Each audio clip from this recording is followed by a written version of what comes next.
Hello friends, welcome to রুচি kitchen. আশা করি সবাই খুব ভালো আছো। আজকে রেসিপি কিন্তু যারা ডায়েট করছে তাদের জন্য। দেখো, আমি কিছুটা গাজর নিয়ে নিয়েছি, শিম নিয়ে নিয়েছি, কুমড়ো, কাঁচা টমেটো, পেঁয়াজ, পাকা টমেটো, রসুন কুচি, আদা কুচি, কাঁচা লঙ্কা, আর নিয়ে নিয়েছি কিন্তু একটু মটরশুঁটি। অবশ্যই কিন্তু আপনারা একটু গোটা গোলমরিচ গুঁড়ো করে রাখবেন। তো চলো আজকের রেসিপিটা শুরু করা যাক।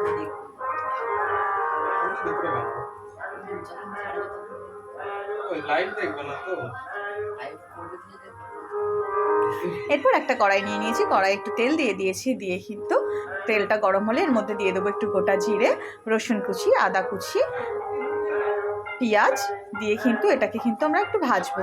ভাজা ভাজা হয়ে এলে এর মধ্যে দিয়ে দেবো কিন্তু কাঁচা টমেটো, যাতে না এটা খ্যাস খ্যাস করে।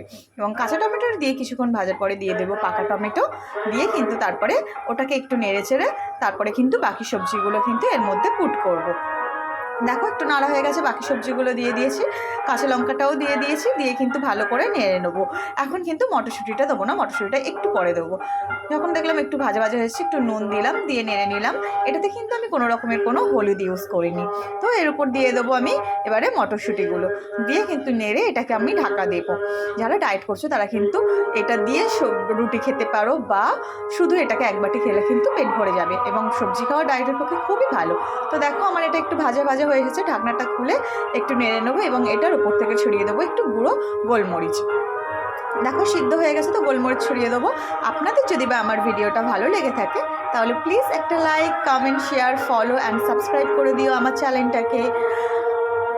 দেখো, আমার এটা হয়ে গেছে, তো গোলমরিচের গুঁড়ো দিয়ে দিয়েছি, দিয়ে এটাকে কিন্তু আরেকটু ভালো করে, হ্যাঁ একটু ধনেপাতা দিয়েছি যাতে একটু টেস্ট লাগে। তো দেখো, আমার এটা নাড়াও হয়ে গেছে, ধনেপাতা দিয়ে কিন্তু এটাকে নামিয়ে নেবো। দেখতে কিন্তু খুব একটা খারাপ হয়নি, খুব সুন্দর দেখতে হয়েছে, পুরো একেবারে মশলা ছাড়া রান্না যেটাকে বলে। তো এটাকে নেড়ে একটু নামিয়ে নেবো, প্লাস রেডি। এবার যে রকমভাবে আপনারা খেতে চাইলে খেতে পারেন। ভিডিওটা যদি আপনাদের ভালো লেগে থাকে তাহলে কিন্তু এরকম আরও ভিডিও পেতে আমার চ্যানেলটাকে subscribe, like, comment and follow করতে একদমই ভুলবেন না।